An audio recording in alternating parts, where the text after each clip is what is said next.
Welcome everybody to Derek's live chat show today at the end of August. Today I'm delighted to have Tim Durkin with me. Tim is from Texas, as we all know, and he's already done 3 chat shows for us. Tim is going to be talking to us today about thriving on change, critical subject post-COVID. The world's going to be such a different place, and by now we all thought we'd be out of COVID, but it doesn't look like we've made as much progress as we thought. We've also got Ali the physio. Absolutely delighted to have Ali with us. She's been working very, very hard, doing a lot more cleaning than physiotherapy, I think, in her practice to meet the COVID demands. And welcome, Ali. It's lovely to have you as well. And in fact, we're going to kick off with Ali, and perhaps you'd give us a couple of stretching exercises for us that are poised over a Zoom machine all day. Okay, so de-stressing, I think is what you mean, isn't it? Not stressing. I don't know what I mean. So yes, let's just remember, it's easy to forget when you're involved in something that you get very tense or can get very tense around your shoulders and neck. All these muscles at the front start to work too hard, and the ones at the back don't really do much. And then you come more and more into this position, the tortoise position, I call it. So you just got to think about, get those shoulder blades back and down, get your head back a little bit. Brilliant, you're all doing it. And immediately, everything relaxes around the back of the neck and the muscles work better, and you can think better because you get more oxygen into your system because you breathe better as well. And that's my other thing. Don't forget to take some, or remember to take some good deep breaths every now and then. Really expand the lungs down to the base. When you're busy working, you tend to breathe with the upper part of your chest and you don't get such a great exchange of oxygen. So the two things go together. Shoulder blades back and down, nice deep breath down into the ribs. And that way you'll feel more comfortable, you won't get aches and pains, and you'll be able to concentrate better because your oxygen levels will have improved. So there you go. Just for everybody again, just tell us once again about these shoulder blades, because you've been telling me for 20 years and I still haven't got it, have I? So, Okay, well the shoulder blades obviously behind at the back here, yep. They tend to rise up because these muscles, your upper trapezius, pull up and up as you get more tense, and then your head goes forward. But it's a bit like a seal balancing a ball on the nose. The shoulder blade is like the seal and the shoulders are like the ball. If the seal has got his nose down and forward, the ball's going to drop off. If he's got his shoulders back or his nose back, your shoulder blades back, the ball can stay where it should be. So just imagine that seal, your shoulder blades all nice and down towards your back pockets and your shoulders on top and your head balanced on top of that. That's fantastic. Thanks for that, Ali. We might be back to you a bit later. Let's see. But I do know you may have a patient to see as well. So let's see if they turn up. Now it's a great pleasure to welcome my friend Tim Durkin from Texas. Tim, it's so great to have you back on the show. Thank you so much for joining us again. And we're on a subject that you feel is very, very, very important in 2020, change, and actually thriving on change. So welcome once again. What I'm curious about, Tim, is why you are so keen to talk about change and helping people professionally and in their personal lives. So over to you, Tim, and okay. I'll put the slides up. Well, thanks very much, Derek. It's an honor, a pleasure, and very excited to be here with you once again.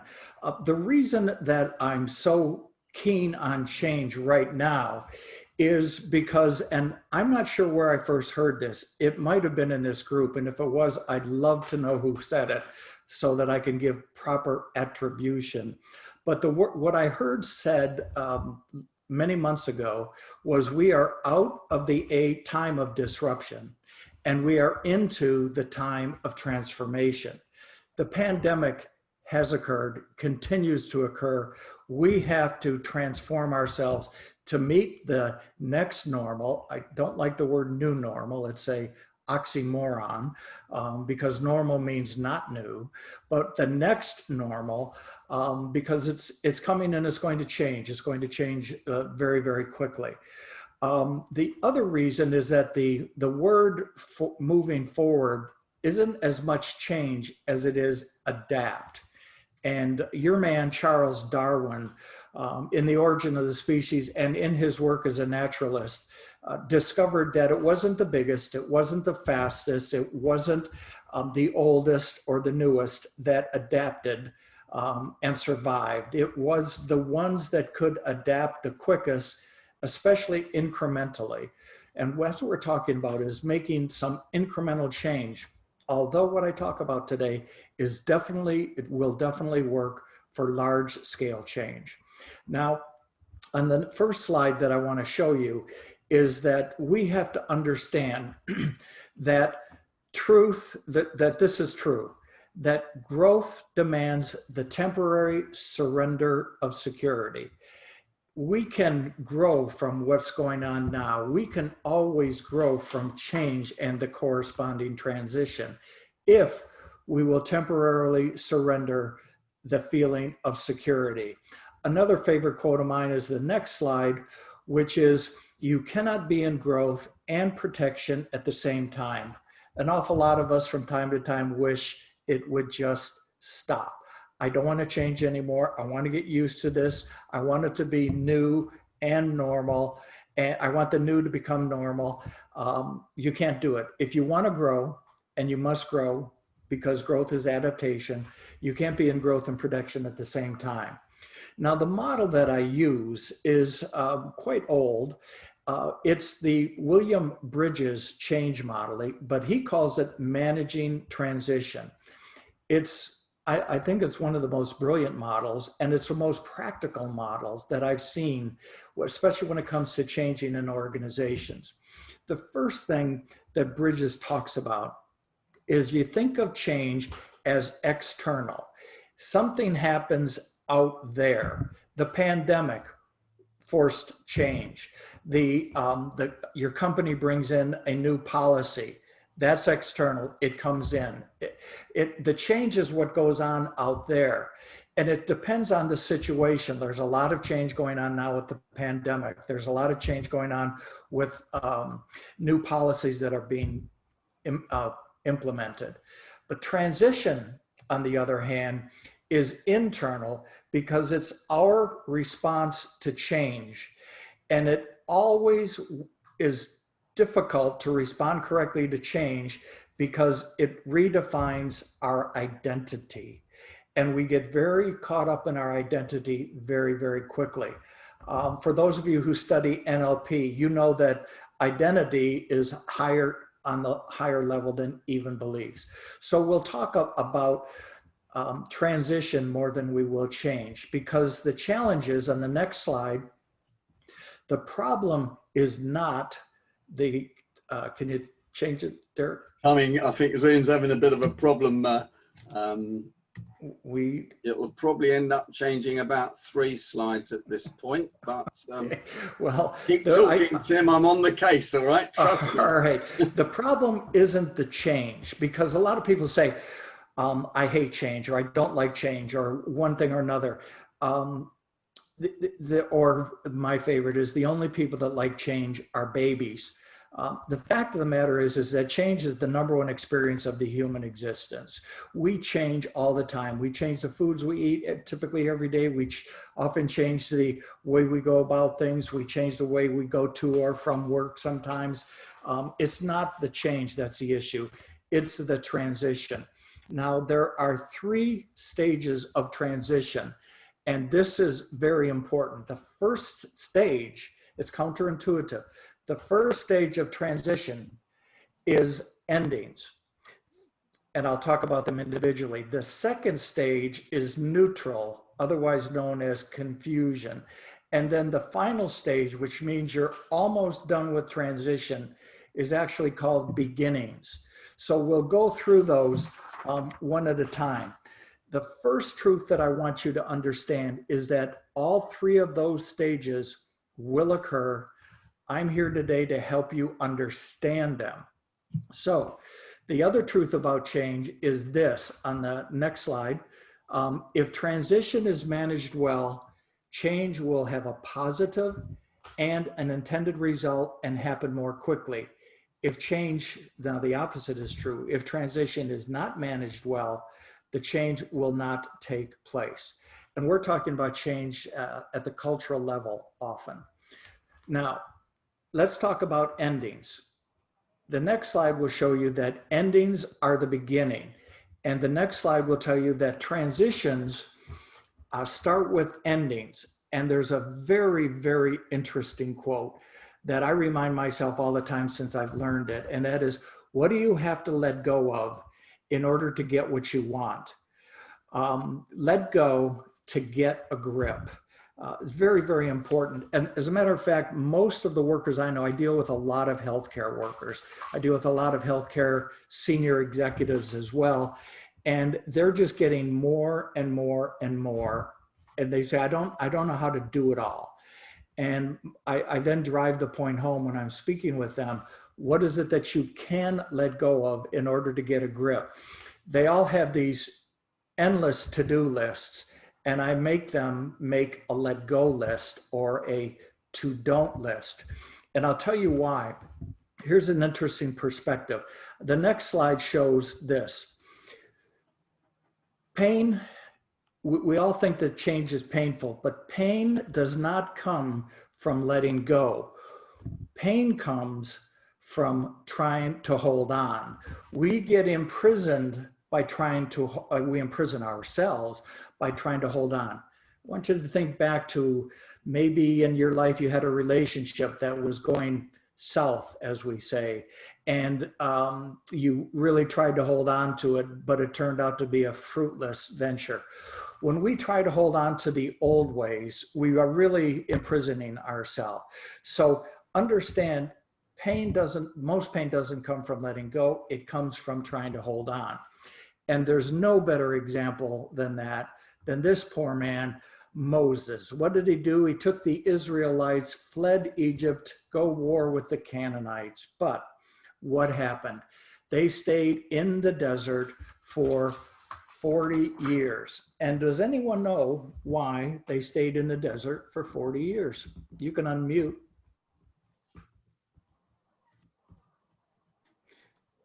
Anyone? Okay, I'll just go on. They stayed in the desert for 40 years because they became disobedient and they would not let go of their Egypt. They wouldn't let go of the practices, the false worship of idols, all of the things that they were involved in. They wouldn't let it go, and consequently, they stayed in the desert. Now, a lot of people will tell you that the reason that they stayed in the desert for 40 years was because Moses was a man and he refused to ask for directions. But that's not true. It was actually their own misbehavior that caused it. And the 40 years is significant because it represents 2 generations. You see, the people that ended up going into the promised land they were the children of the people that started out. None of the original members, including Moses himself, actually ended up in the promised land because of that. So on the next slide, we talk about endings. What must end must end. So here's a strategy. And by the way, one of the reasons I like this model so much is it works very well in your professional life, but it also works incredibly well in your personal life. And I'll talk more about that, or I'll point out points where that happens. Number 1 is you acknowledge losses openly and sympathetically. Yes, we're not going to do that. We've had a change in policy. We are going to release some people. We're going to do this, we're going to do that. The next thing is for you, if you're in the leadership position, is to expect as well as accept signs of grieving, okay? Signs of grieving are different for people. Some people get quiet, some people get boisterous, some people pout, some people get angry, some people go to their addictions. There's a number of things that people do. Now, the third part of endings, and by the way, I have made these slides as if they were on flip chart paper. And the reason for that is that I want you to feel free to take these slides. You can either get them from Derek or you can get them from me. You can use them, you can review them, you can change them, and you can certainly pretty them up. But I just made them as simple with no logo or anything like that. The third point is compensate for losses if possible. When I was a chief administrative officer, I had to make a difficult decision to stop the free lunches for our 840 plus employees because it was costing us tens of thousands a month. And it was a recession and we had to cut back. The way that I compensated for that is I gave people free transportation passes. In Dallas, it was bus passes, but it might be rail passes in the UK.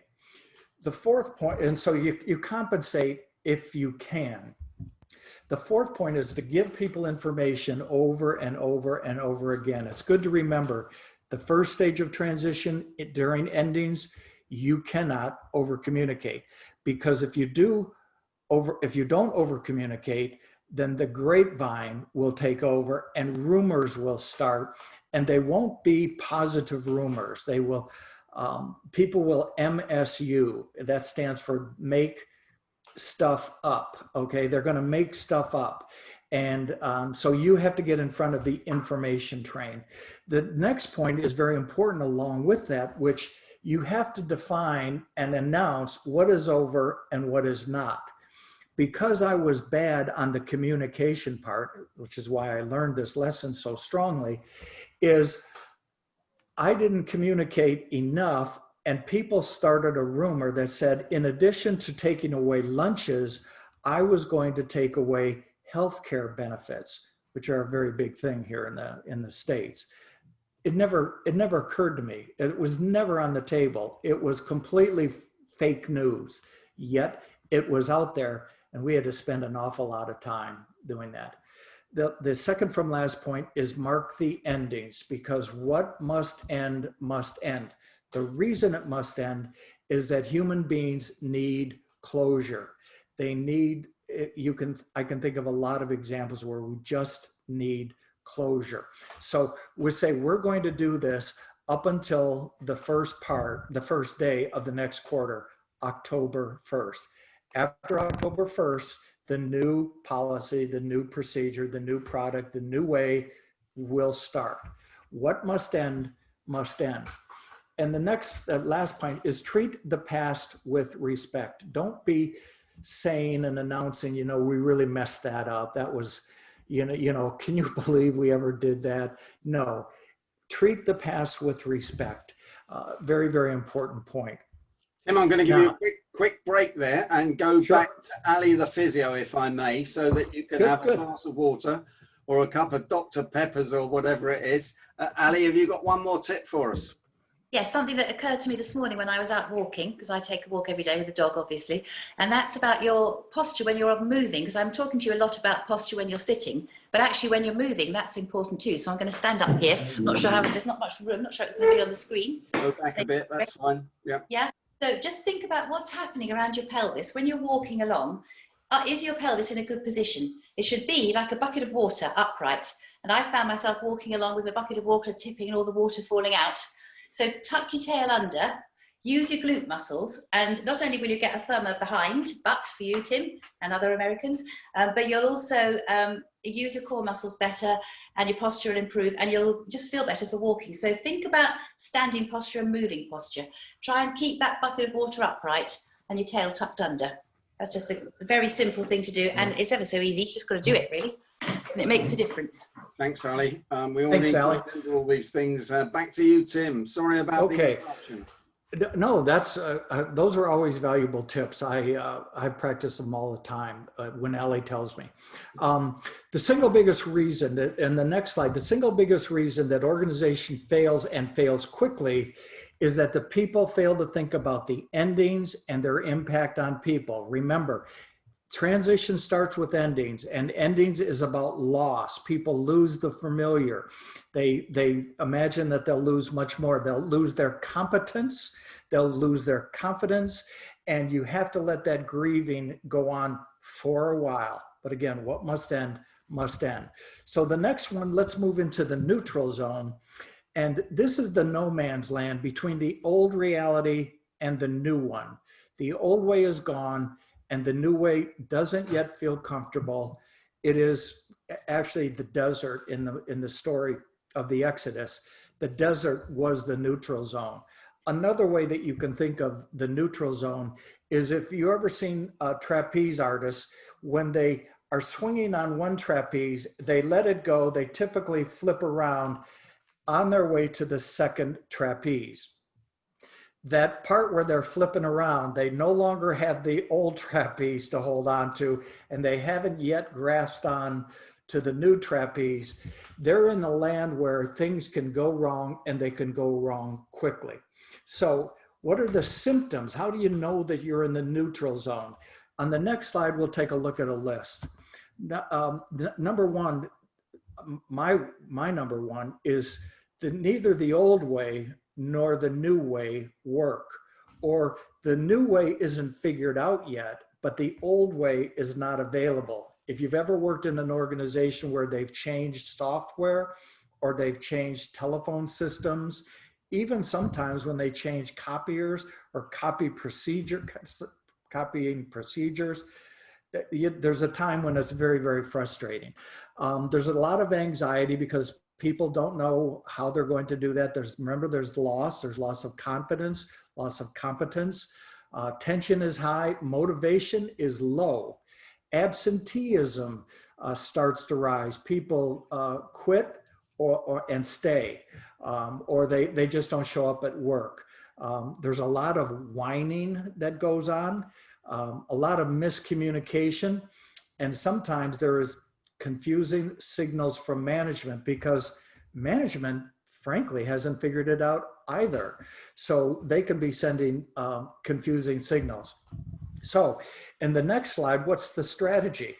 The best strategy for neutral zone is to normalize it. And how do you normalize it? You normalize it by saying, we are going to enter a period of time when it's going to be pretty confusing. Bring it up first. Let people know it's not going to be easy. We're going to, the second one is to redefine it. We are going to get off this ship that we have been on for so long, and we're going to board another ship. The other one is too small. It's not modern, whatever it is. You can make it a metaphor. The thing is important is to strengthen intra-group connection. And by that, I mean, dismantle the silos to the best that you can. Also, you've heard me in my VUCA presentation, if you're around, rely less on hierarchy and more on wirearchy. It's connecting. See, command and control in the neutral zone should go away. Rather than command and control, it should be coach, connect, and collaborate. The number one job in the neutral zone for managers, as through all of the transition period, is now coaching rather than directing. Utilize the creativity. People will get, and I'm talking about not your creativity, the creativity of the group, the creativity of the people that are affected by it. You'll find them to get very, very creative. You can create temporary systems for the neutral zone. You know, in the meantime, we're going to be doing this or we're going to be doing that. If it's a big change, like it would be for probably a hospital or a facility or a bank, a large bank, create a transition team. They're the ones that are going to be looking over the process. They're the ones that the people can turn to. They're going to measure and manage the issues that arise.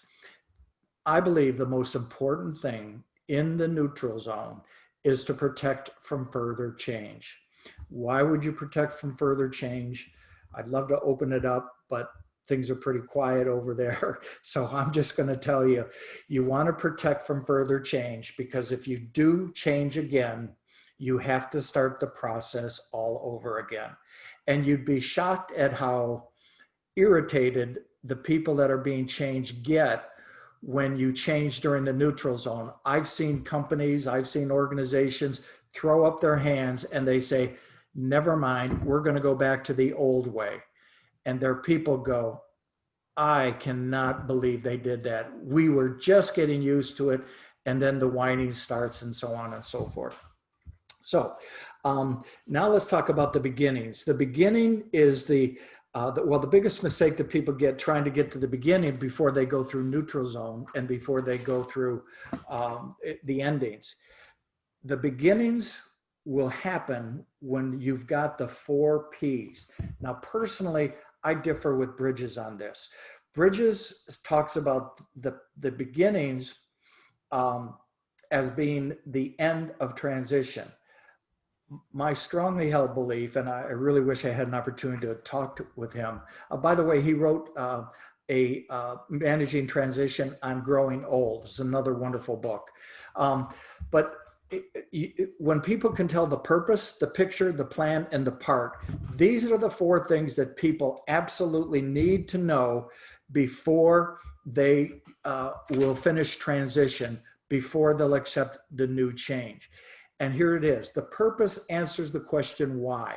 Now, if you think you're going to ever manage millennials and not tell them why, I'm sorry, you're mistaken. Many of the coaches in sports, professional sports in the US, I know in hockey because it was our own Dallas Star coach.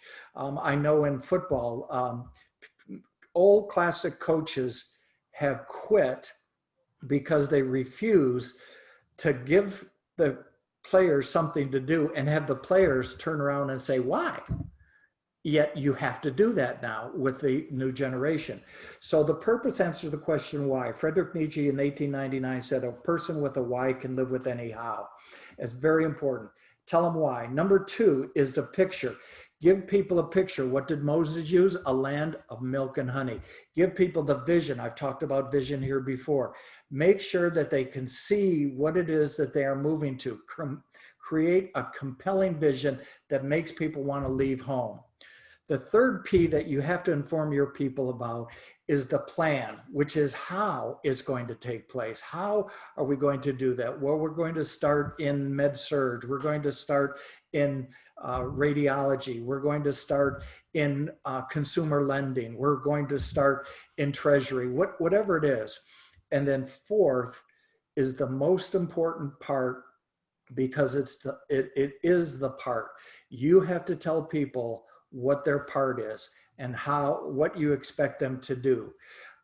You may not know, or you may not be able to share everything with them because you can't always tell them, but you have to tell them what their part is. I expect you during this time of change to be a leader, or we need you to learn how to operate this machine so you'll be one of the key people that we can turn to. Purpose, picture, plan, and part. You have to tell that people will move. If you are being changed, you definitely have to ask the people that are changing you those four questions. Okay, why change fails? This is not transition. Change fails because people don't see a new map, don't buy into the new vision, don't know which way to go. Confused people will never move. They may be active, but they won't be accomplishing. The paradox is this with smart people. The clearer the map and the smarter the people, the less likely they are to move. So if you're dealing with smart people, I deal with physicians a lot, trying to get them to change. You have to make a very compelling case, especially in the picture part, all right? They won't move because they recognize they can't do the new right thing as well as the old thing, and they never want to be embarrassed. I created a whole course for helping physicians communicate for better patient outcomes. I couldn't get anybody interested in it because then finally one doctor told me, Tim, nobody wants to be seen going into a session where they are going to be told they're going to communicate better. They don't want to be seen by their colleagues. They don't want to be seen by anybody in there, in the hospital.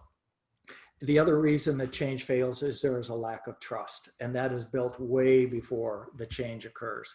Now, I want to talk finally, my last points are how to get ahead of the change curve, because there's three types of change. There's anticipatory change, there's reactive change, and then there's crisis change. And it looks like this. Anticipatory change, can you get the next one up, Derek? Okay, anticipatory change is changing when you don't have to. It's changing when things are going well, pretty well, or no problems on the horizon. It is very difficult to get people into anticipatory change. Reactive change is also difficult to get going, but I would describe this as there are storm clouds on the horizon. There are things that are happening. I'll give you an example of reactive change. You all know about Uber. Uber made a very big impact in New York City. 65% of rides now are done not on taxis, but on Uber. That number is probably higher. It costs the taxi people a lot of money. Now, it didn't start in New York. It started in smaller towns, but the New York taxi drivers saw it. They should have reacted when they saw it happening. It'd be like if Uber comes to Manchester, London taxi drivers, the greatest in the world, should be looking at that and go, what does that mean to us? Look what's going on in Manchester or some other major city. And then finally, there's the crisis change. It's the easiest to get going because it's existential.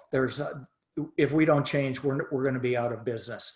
A lot of restaurants are going through that with COVID. A lot of businesses are going through that with COVID. Now, anticipatory change, very difficult. Reactive change, somewhat easier to do. Crisis change, it's easier. But let's look at the cost. The final slide is this.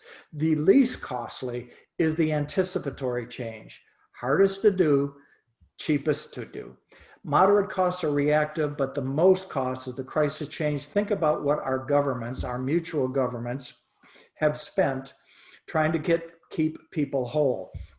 Think about what happened to the people who are landlords and how they're not able to get rents in many cases from people because people don't have it. People are going to eat before they're going to pay their rent. That's a crisis change, and that's extremely costly. So to sum up, one of the things that you want to make sure you do is understand that change is what happens out there. Transition is what happens in here. Dealing with the issues around transition will make any change a lot easier. Personal life, professional life. So I will happily take any questions that anyone has at this time, or if there's some in the chat box. Tim, that was fantastic. Thanks for that. That's given us an awful lot to think about, and that looks like about four days of a seminar at university when you're lecturing, all in about 35 minutes. So thank you. Derek, I do want to say, to help you understand that, the Bridges model is so pervasive, and by the way, I've used it for a very, very long time, used it successfully. But if you Google the Bridges transition model, you'll even get, there's one there by Bridges himself. There's a 78 slide PowerPoint presentation that Bridges gives himself that you can look at for free. It's on SlideShare. So there's a lot of resources, but if you're still working and looking into the organization, looking to change in the organization, it's fantastic. And there's a lot here, Tim, about changing ourselves, isn't there? Because, you know, some people are retired, some people are younger, coming up through organizations, don't have any power in this, but we've got to embrace this change because it's going to happen. And, you know, we all work with people that said, oh, you know, it was all right in the good old days. Why do we need to change anything? First question from me. I'm asking everybody to unmute so we can take some questions from all our guests. But my first question is, how long does that neutral zone take? You said the problem is, you know, we ask people to change and then we change our minds and we change it back or we change it forwards. How long is the view that that neutral zone should be on for? I hate to give you the consultant speak answer, but it does depend. It depends on how big the change is, how long lasting it is. You know, you talked about personal life. The most difficult change I ever had in my life was a divorce. Okay. And I had to go through the 4 Ps to 3 children who didn't want anything to do with it. It was inconceivable, without being able to share all the information with them, blah, blah, blah. So yes, you're right about the personal change. The neutral zone in that case lasted 12 years. So, you know, it just does depend. Now, there's one thing that a lot of organizations can't afford, and that is an extended period of time for a neutral zone. So you have to you have to plan for that. I think planning will take care of the neutral zone in a way, because remember, in the endings, what must end must end. I really emphasize that. What must end must end. Hey, we're done December 1st. We've got the new system coming in. It's up and running. It's been beta tested. Be aware. So, okay. First questions from Tony. Tony in Bournemouth. Tim, put yourself in the situation of an employee whose boss is paralyzed by this situation. He's trapped in the past, doesn't seem to be able to do anything about impacting or effecting change. Can you as an employee do anything yourself, or you just wait for the crisis to happen and at that time react? That's a fabulous question. It's a very real occurrence. I do have a strategy for that, but I don't know it's the answer, because the answer would succeed. But my strategy is, first of all, understand that the way the world is, we see more change in a year than our grandparents saw in their lifetime. Okay, that's a factoid from USA Today I once read. So we have to be adaptive as individuals. This whole group has demonstrated curiosity, has demonstrated the desire to learn, which will help our ability to change. If I were that employee and my employer or my boss wouldn't, I'd have a conversation with them. And it's one of those walk with me, or, hey boss, can I have a little bit of your time? And I would say to her or to him, I would say, what's working around here from where you sit? What's working? And they will tell you, but they'll probably go negative first. And then where are we getting stuck? Okay, so you got to be a little clever about this. You ask the boss a question. So from where you're sitting, I know I'm working for you. I'm very cognizant of the difference in hierarchy, but I might have an idea or two. So what's working? Where are we getting stuck? What should we be doing differently? What would you like to see us do differently? I have never seen that fail, to get someone that doesn't want to admit that things are messed up to admit that things are messed up. But the point is, it ends, what could we be doing differently, either at my level, your level, or the levels in between us? It's what I call a high impact conversation. I have done it many times. It's part of the reason I got promoted 5 times in 2 years. Is those 3 questions. That's not a brag. It's due to the questions. I graduated from university, and that half of the class that made the top half possible. I'm not a stellar student. Okay, so. No, we get that, Tim. We know that, but you're a star presenter and starring at these questions. Okay, does that finish the answer? Because I want to turn the recording off in a minute and throw it open to people to answer to question Tim without the recording on. So sure. Thank you, Tim. If I may do that. Thank you, Tony. And thank you very much indeed, Tim, for joining us. And from our discussions we had last night, I think I'm going to ask you to come back on again, because there's a few things that I wanted to ask you about poker playing, and you were talking, not your poker playing, but your friend who's a poker player, and 1 or 2 others. Yeah. So will you do that? He wanted to be here today. Yeah, he had a conflict today, but you'll meet him. I'll tell the group who he is after the recording's off. Okay, Tim. Well, that's brilliant. Thanks for joining us. Thanks for joining. Anyone that wants to get in touch with Tim, it's tim@timdurkin.com, or email me and I'll get back to you. This is Derek Arden. Thanks for joining us today. Please feel free.